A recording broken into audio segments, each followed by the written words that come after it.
Okay, we're here today for the Village of Airmont, the Community Design and Review Committee, Thursday, September 8th, 2022, via Zoom to do CDRC. And the first agenda item is the Airmont Shul at 16 Murray Drive for the addition of a mikveh to a previously approved residential house of worship. They're here for their final CDRC for chairman's endorsement, which happens after the meeting and discussion on all the items. I believe we have the applicant's engineer, an expediter on, and I think I saw the rabbi on as well. Okay, Rachel, you want to start? I'm hoping that everybody had a chance to review the plans that we submitted and that they are good to go for signature. If there's any questions, let me know. John, did you have any comments on the plans? Everything's been addressed. I think we sent the sign off that we're good with everything. Thanks. Okay. Lou, did you have anything? Oh, I had no problem. Everything looks like it's there. Okay. We did do the stormwater. We did take care of the agreement, the resolutions, the cost estimate. Oh, that was the other question from Al. The cost estimate, you have $3,000 in for a pit. That's it? No piping, no anything else? It's just a roof leader. That's just one roof leader? Yeah, Okay, just for the small addition. all right, no problem. You're good with that, John? Yes, Okay. Just so you were aware, John, this monies that we collect for that, that's the inspection fee. So when the bills come in for the inspection done on the work, that's all we'll have. So that's why we need to ensure that it's an adequate amount. I don't know anything about engineering or things, but I know this is the first time you've done this portion. So I just want to make sure you understand. I mean, it's literally just a leader and a seepage pit. So Okay, it's about Sounds. as simple of an inspection as you could possibly want to do. okay.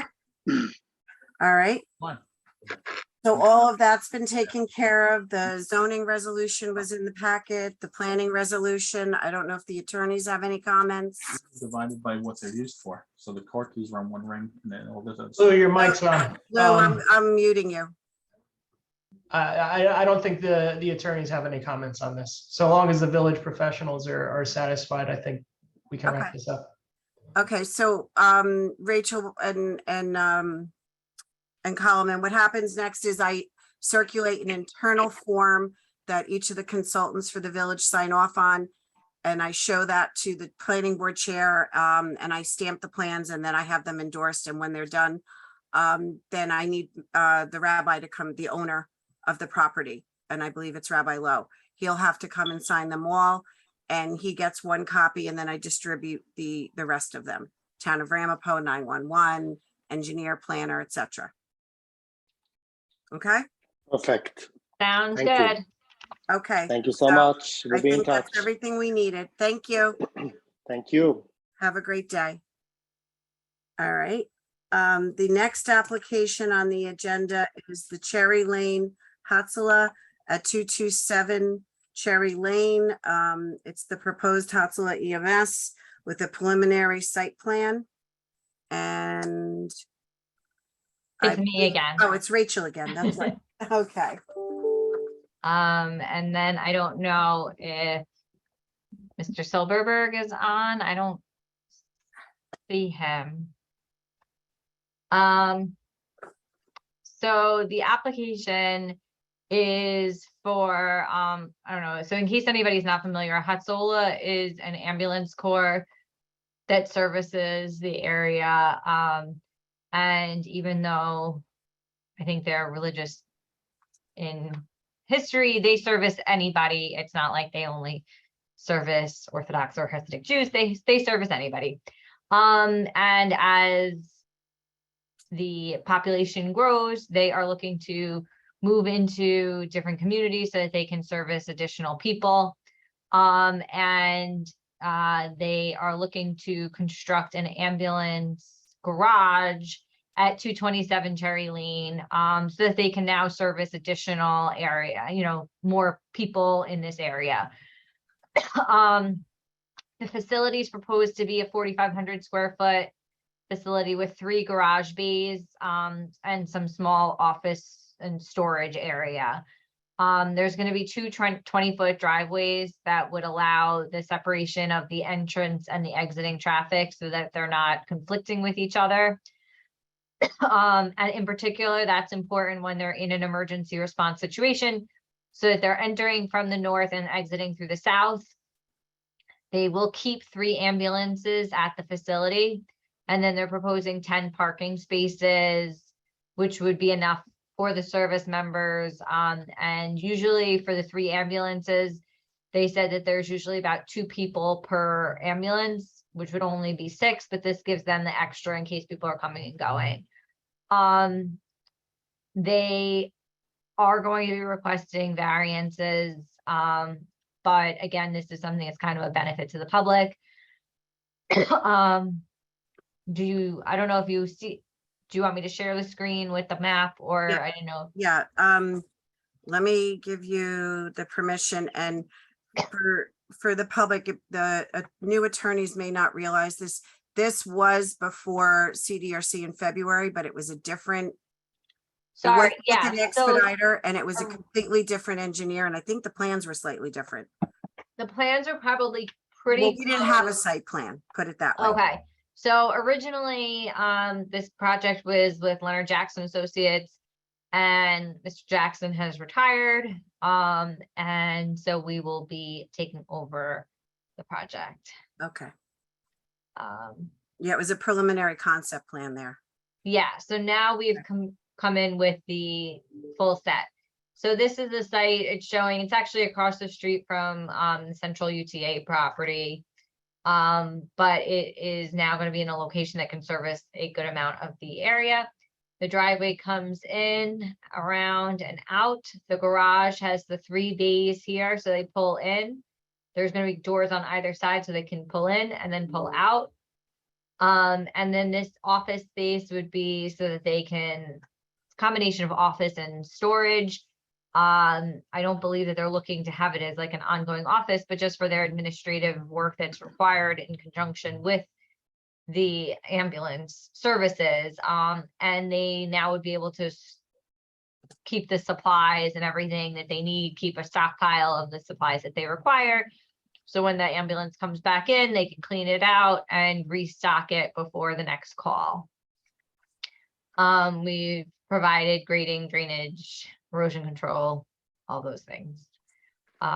Is there any questions while the map is up, or? Otherwise, I guess we could go to your comments, whatever you'd like to do. John, do you want to review the planner and engineer letter first? Sure. So planning, under planning, comment 1, noting that this use is a permitted use in the R35 zone. Comment 2, noting that there are a number of variances. I think there's like 9 or 10 actually. There are a number. That's not a secret. So But I guess I don't, just putting the comment down because it's going to have to be secured before, certainly before a public hearing. I don't know if it's at the CDRC process that you would go to the ZBA or go to the planning board and then referred to the ZBA. I don't know the full process of that, but there are a lot of variances. So John, do you know what those variances are off the top of your head? Do you have them listed? Yeah, they are in the narrative that's supplied. So we're requesting variances for the lot area, the lot width, front setback, front yard, side setback, total side setback, side yard, rear setback, and development coverage. I guess one thing to note is that since it's an ambulance corps, while some of these the requirements would be a lot lower, they can't purchase properties that are 2 acres just because it's a limited budget. It's nonprofit. So I think that probably plays a part into what they can realistically afford to purchase in the area, but they were able to fit on the property what they needed to service the community. But no, we do acknowledge that there are a number of variances that are required.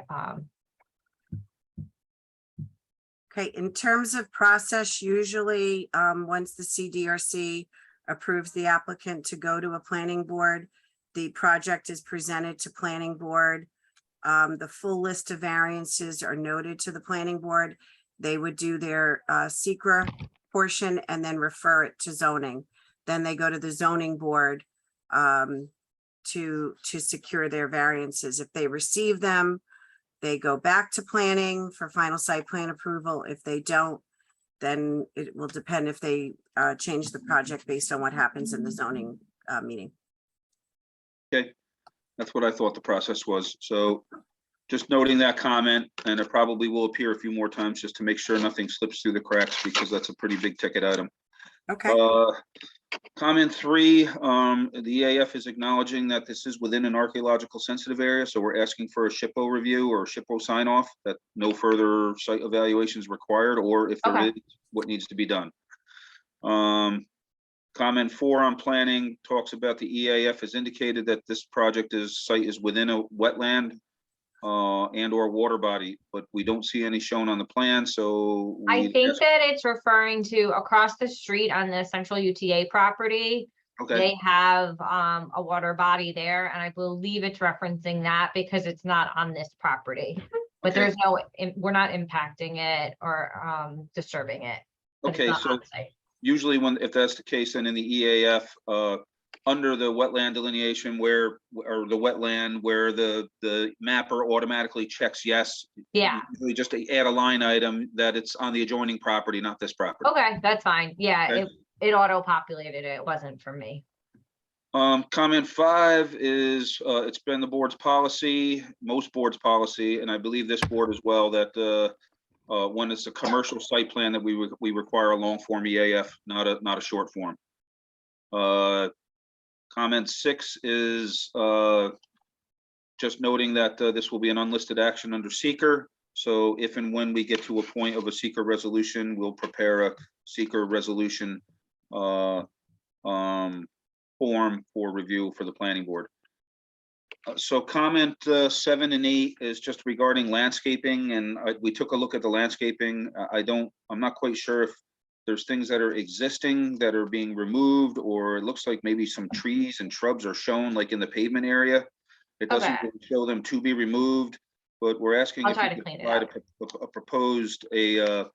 proposed schedule of plantings with number of trees and shrubs and so forth. Okay. Make that clear. And I think buffer landscaping is probably if I'm not mistaken, is there residential to this? Is it commercial or residential? It's residential surrounding this, so obviously, To the rear is a school. okay, So that is not residential. Yes, it is residential. I'm sorry, I'm just a neighbor. excuse me, there is no public comment and I'm going to mute you. No, I mean, it's not right. It is When it's a residential, public hearing, ma'am, it will go, I have to mute you. but It's you are a not public hearing. saying, So to the rear of the property is an elementary school, and I do believe that the neighbors on either side are residential.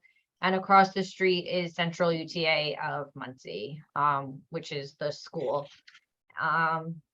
okay, so there is not residential? There, I believe that to the left and to the right on the sides is residential, but to Yes. the rear and Okay. across the street Okay, are, so to the left and the right is probably where residential impacts are gonna be most correct. serious, so Yes. we definitely want buffer landscaping in those areas. Okay, we It can is work resi- on the landscaping. it's So if you could- residential area. Okay.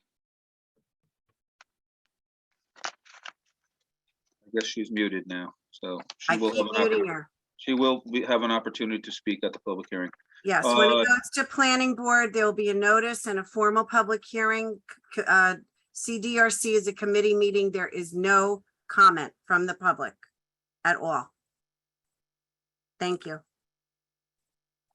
Under engineering, comment one, we do agree that there's an adequate number of parking spaces, so we're okay with that. Comment two is noting that we do need water department, Rockland County Sewer Department review. I know it's early on and we do it when we go to planning, but I keep it in here because I just want to make sure it doesn't slip through the cracks. So that's in there. Number three, we are asking to show site distances for the driveway entrances. This is going to be a dual driveway with an entrance in and an entrance out. And we will need Rockland County Highway Department review.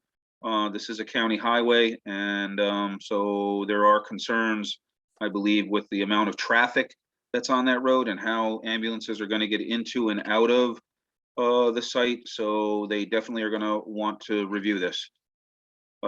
Comment five, I do see that we show retaining walls on the plans. So it looks like to me that the walls are like right on the edge of pavement, and you may be able to definitely in the back, if you push the wall back and go with maybe a 2-on-1 or a 3-on-1 side slope, you may be able to significantly reduce the size of the walls and possibly eliminate some of them. So it's worth taking a look at. Okay, I'll take a look. I think I was trying to save a couple of the trees in the back. Okay.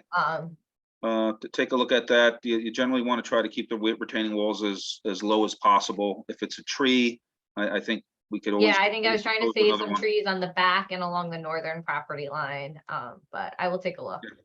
All right, and comment six, you do show grading. There is a drainage and grading plan. It kind of pretty much shows everything draining down to the county highway, but from there, it doesn't show it going into a culvert or going into a roadside swale. It looks as though it's basically just going to flow right onto the county highway, which I'm certain the county DPW department is not going to want. So we need to take a look at that. And Okay. then comment seven, under the stormwater calculations, I think you did verify that that there's an adequately number of dry wells proposed, but it is a requirement, and it is that we just can't take an assumed infiltration rate. At some point in time, you have to actually do an infiltration test.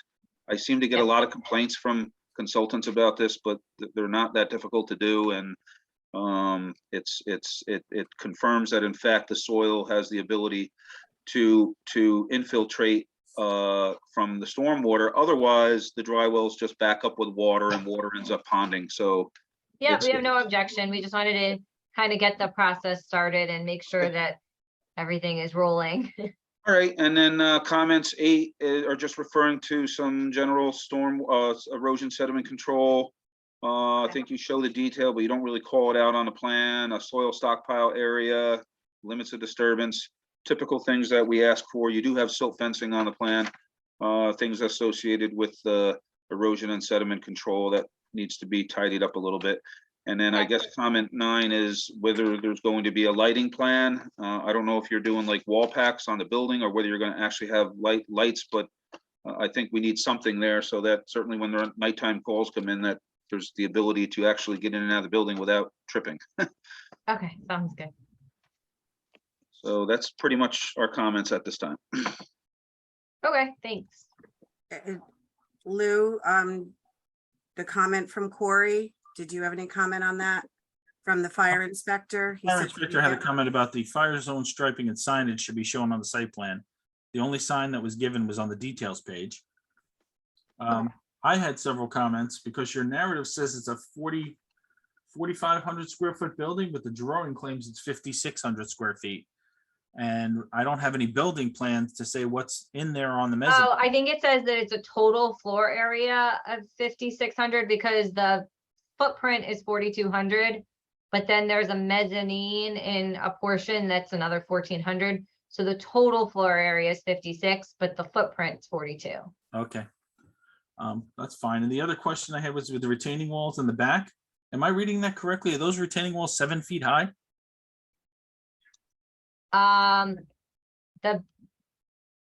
The walls in the back are higher. As I said, I tried to keep it closer to stay away from the trees and the tree line. All right, but is there going to be any sort of barricade or guardrail, or is that an up, a down,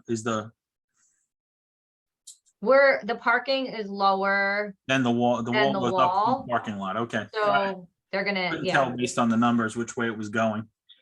yeah, so the spot grade is on the pavement, the new parking space, and then so the top of the wall is higher.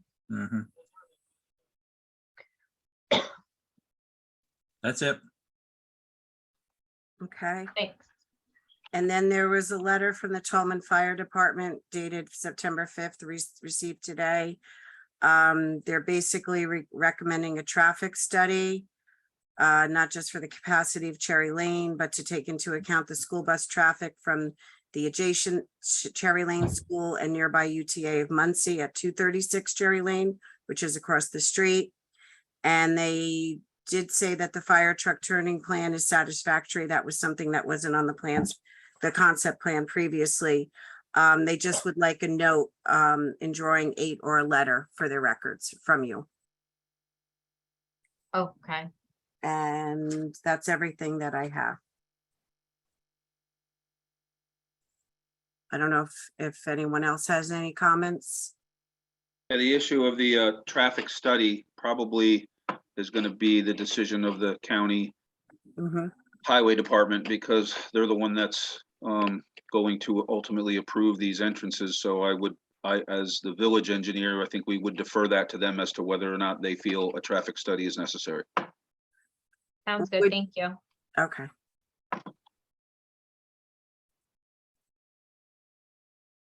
So are you recommending that they make these changes and updates and come back to CDRC? John? Lou? This is okay. I guess the question, and I'm still not 100% sure, is what level of site plan status do we need? I mean, obviously this is permitted in the zone. They do have a number of comments to address, some site planning comments. So I don't know what level of comfort the CDRC needs before they feel good enough to send it to the planning board. So I'm asking for maybe a little bit of guidance there.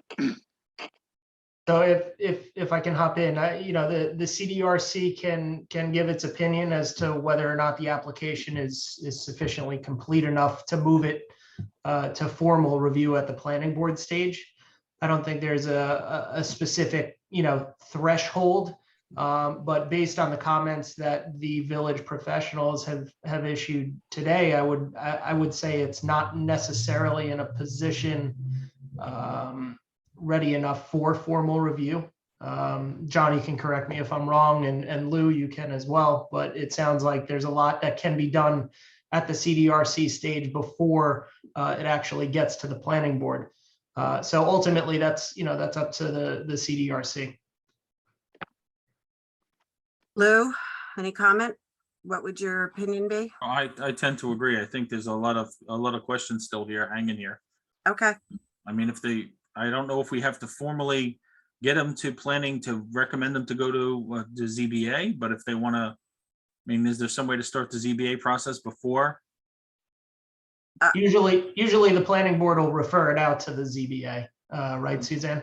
correct. And in Yeah. order for them to do that, they need to make sure that you have all the site plan items Right, covered and prepared, like the lighting, right, the lighting. some of the and comments that you made, Changes. and John's everything. items, the landscaping. And then maybe if they're going to spell things out on the plans that you had requested, Lou. Mhm. Okay, so I think we're of the opinion that they need to come back to CDRC. Okay, Has this been, did you submit it to the county highway or you wait till planning for that? They usually, that's once a complete application, I think, has been Correct. submitted. So once Okay. it gets shot over to the planning board, I think that's when Suzanne does her GML referrals. Okay. Do you think that we could send it to them just to start with, because I think they're gonna be a big decision maker on this. Like if we have to do a traffic study, that's gonna be a time consuming Mm. piece. So I well, kind how of would rather, quickly can you make these changes? As soon as you send it, they need to see a complete review of the site plan. Right, That- because then you run the risk of shooting it out to the various bodies and them saying the same thing that we're saying. So, I think it makes more sense to address the comments the professionals have raised here.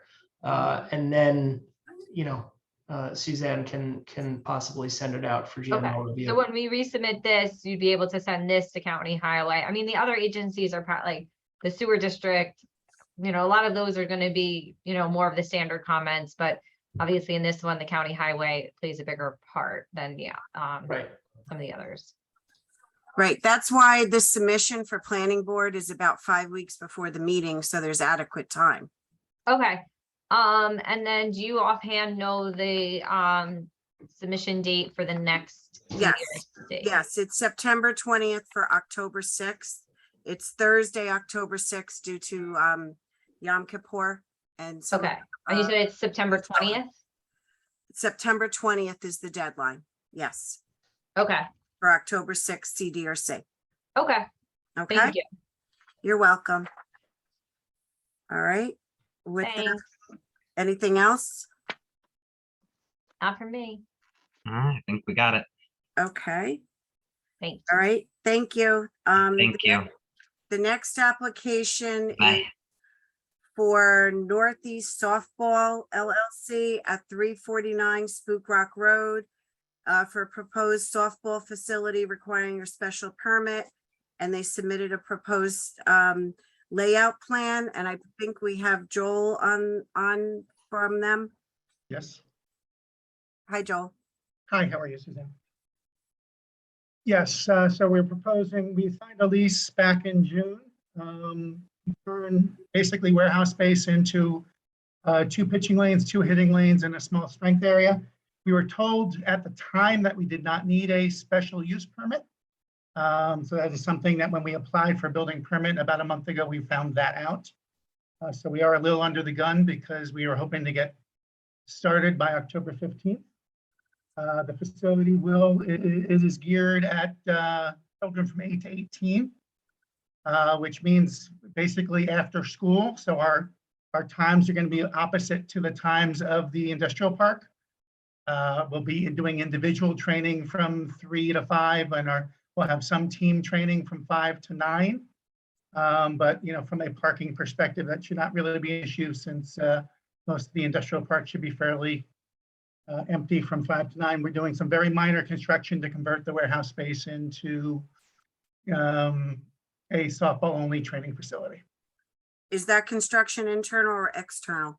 Internal, Okay, just taking down a couple of walls.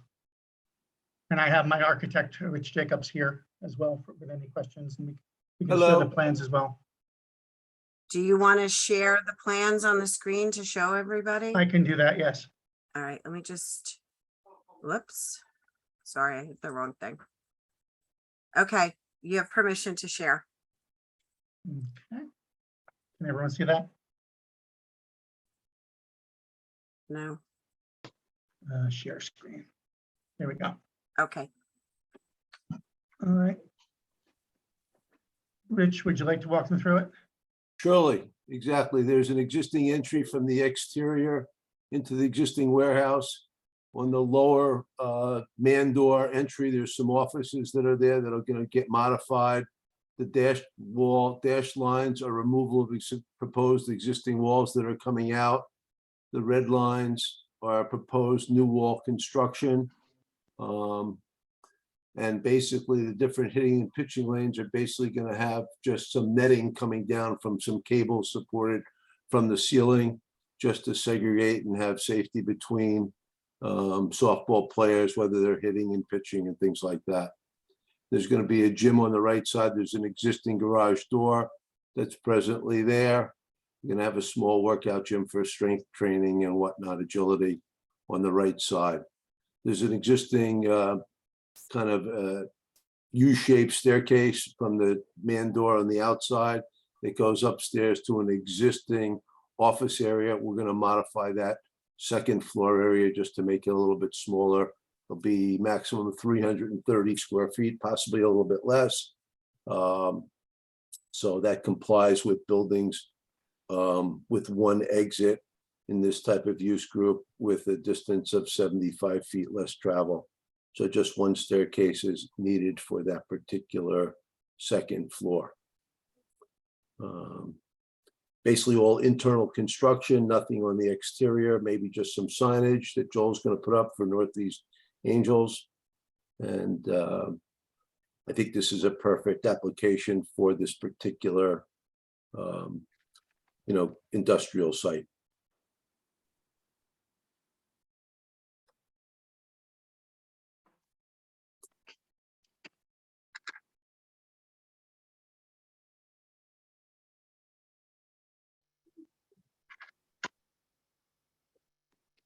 Sorry, I was muted. John, any comments? Yes, just a few. So we do understand that this is basically an existing facility and there's pretty much only interior renovations that are going to be done. So comment one of our planning review is that this would be a type 2 action under seeker, so it would not require any sort of seeker review or seeker resolution. At least it doesn't appear at this time that would be required. Comment 2 is noting that the commercial recreation facilities are permitted in the, I should say P1 district, correct? PI, excuse me, not P1. So in the PI district, I had it called out correctly and up earlier there, but I don't know why it's P1. So the only question or comment that would be raised, 2 questions. One is by converting it to basically a sports training facility from a warehouse, does that now trigger it into a different set of setbacks like we have on other applications where because of the change of use, we end up needing front yard or side yard variances and whatnot? I don't know if that's the case. And then comment 2, one of the engineering comments is pretty much, stating that in addition to the special use permit, we have to determine whether or not we need an amended site plan. So that pretty much would boil down to, what's there for parking. Is there adequate parking? And typically we ask for a copy of the original or previously approved site plan so that we can kind of make a determination as to whether or not there's enough parking. So those are the only. There won't be any need to have any, there would be no need to have any exterior changes whatsoever to the facility. Okay, And we can definitely provide. So how many Definitely parking spaces provide, are required? How many parking spaces are required and how many do you have? Between what we have in front of the building plus what's behind the building to the side, there'll be plenty of parking. Maximum, we're gonna have 20 cars at maximum. That will be in the evening when there is really no other people there from in the industrial park. And there is a huge parking lot in this So complex. parking should not be an issue. There's Okay. a huge parking lot in the complex that facilitates all of the different uses that are there. Okay, so there's like I haven't seen anything on any sort of a plan. So there's like a central parking area for a number of different commercial buildings. Is that my understanding? There's That's parking correct. in front of, there's a driveway that bisects the property that comes off of, Book Rock Road. yes, thank you, Spook Rock Spook Road. And there's buildings on the left and the right side as you go down, and there's parking interspersed throughout the entire project in front of each individual building. And then there's some adjunct parking on the sides in between different buildings. I'm not sure how many buildings there are in this complex, but Joel, would you say there's maybe 10 on each side approximately? Joel, you're frozen. Joel's frozen. Yeah, there's a bunch of buildings on each side of this particular existing complex, and there's a tremendous amount of parking and macadam area to supply the required parking that would be needed. Again, they're going to be parking off the times that businesses are going to be there. You're going to be doing a lot of training at night, things like that. Okay, if in fact that's the case, I would have to defer to perhaps maybe the building inspector if he agrees, because I haven't actually seen it there. But if that's the case, then it would seem that an amended site plan would not be required. So if that is the case, then the only other comment that we would have would be, whether or not the change of use complies with any, because if there's different Airmont has different setback requirements for different types of uses. So even though the building is existing, and we have this on other applications where there's a change of use and it necessitates having to get a variance. So I don't know if that's the case or not, but that's the only other comment we would have.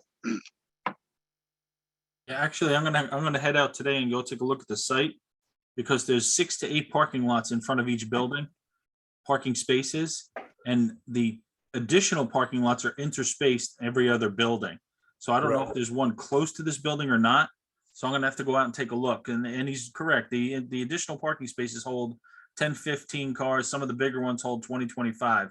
Mhm. So, but they're staggered between buildings. So I'd have to see where the nearest one to this building was.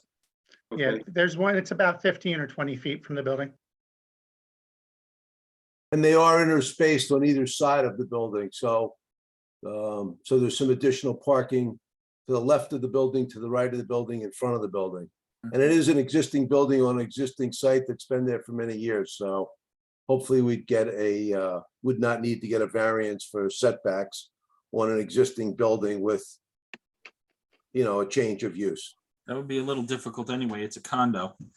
I don't know how we would go about doing that. We have to contact the condo association. Okay.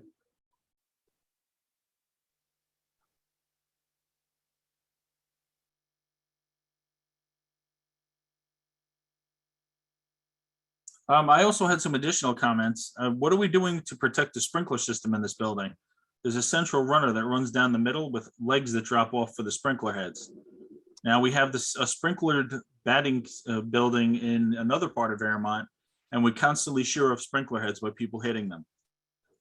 There was going to be a net system on the ceiling of this below all the sprinkler heads, and that netting would be pulled taut so that if a ball did hit it, it would not be able to hit the sprinkler heads. It would be built below the sprinkler heads. It's an open mesh system, so heaven forbid there was a fire in place, the water would disperse through the netting. They have the similar system at the other place, and if you hit it with enough force, you could still shear a head off.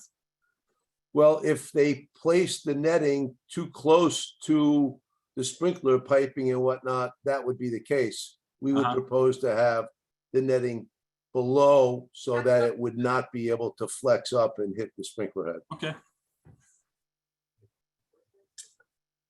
I said another question. This is forced hot air heat. There's a heater blower near the ceiling on one of this in this area? So how is that? How are you accommodating that with the netting? It's, again, the netting is an open system, so any ductwork that's up above is all going to be above, and all the heating and air conditioning would be dispersed. Well, there's really no air conditioning in the, let me step back a second. The heating and air conditioning is only for the office and the viewing area. The rest of the space is heated by a forced hot air, ceiling mounted gas fired heater that's often used in a warehouse to heat it. So that's just going to blow warm air in the cold winter months throughout the space. Okay. Not going to be air conditioned.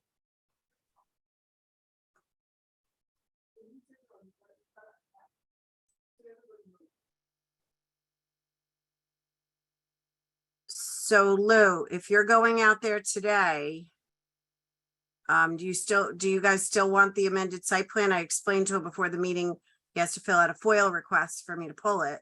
Mhm. But they also submitted for planning for the September 22nd meeting because they wanted to open in October.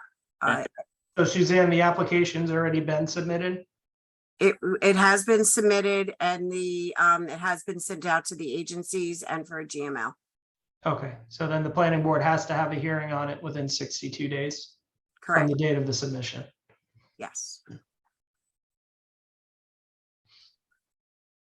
Maybe Lou, you could just shoot me an email for the file and what you find. Yep. And then this way we have it for the planning.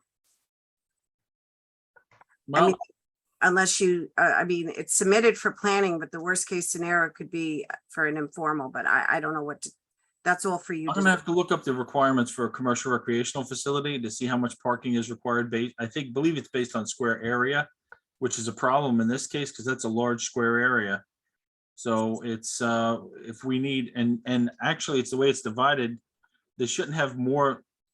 A recreational facility is divided by area based on like if you're using it as a gym or whatever. So it's like so many feet per appliance. In this case, he's got batting and pitching cages. There's only going to be one person at a time in there. That's So you're correct. not going to have 6,000 people in there. So I don't know if our code goes into that detail, but I'm going to make sure there's enough parking in the area localized to that location. But I don't know about the any other requirements of a recreational facility. I know there's supposed to be a screening and all sorts of other things. I don't know if that applies here because it's a condo complex in the planned industrial section. So it's an industrial complex. I think that would override the recreational requirement, but I'd have to discuss that with John and.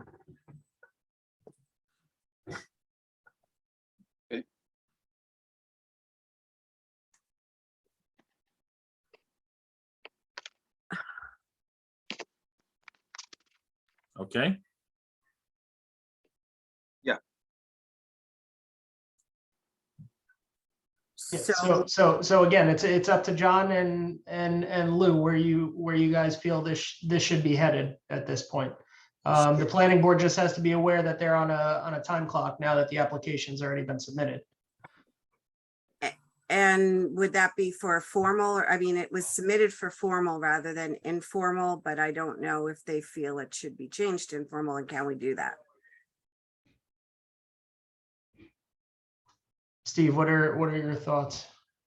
My thought is that I think the planning board is going to want to see at least a layout of the parking and how close it is to this particular facility. But I would like to see the matter move forward with a formal application, a formal review by the planning board, because look, we have an existing building. And the only question I think now is whether it's going to be sufficient for this new use. And the big items I see are the setback that was mentioned by John, and also the parking issue as mentioned by Lou. But I think those things that they can be discussed before the planning board with the application going forward. So just to interject, so we really do need to see the previously approved site plan. So at least we can see where the property lines are, and we can see what's there for the parking. I still think Lou should go out and look at it and give his opinion as to whether or not there's sufficient parking. But I also think it would be good when you submit to the planning board that you give a little narrative that talks exactly. This is not, a public sportsplex where 700 people show up after work to lift weights. This is specific to a certain number of people who are on site at one time for specific softball training classes, because that will significantly affect the number of parking spaces that you actually need. Correct. Thank you. All right, so Joel, get me that foil and I Yep. will look for the plan immediately, and then it might have to be sent out for copies in digital. Okay. And Joel, we had a similar, not necessarily a similar proposed special use, but a similar type of application where the applicant sort of took their time. I would just ask that if you are on the expedited timeline that you sort of set, I understand you're behind the ball. I would just ask that you do things as expediently as possible so that the planning board can have a meaningful review. Without question. Yeah, thank you. Anything else? No. Thank you for your time. Okay, thank you. Thank you, everyone. Have a pleasant day. All right, so the meeting's concluded. Thank you, everyone. Have a good day. Okay, Okay. take bye-bye now. care.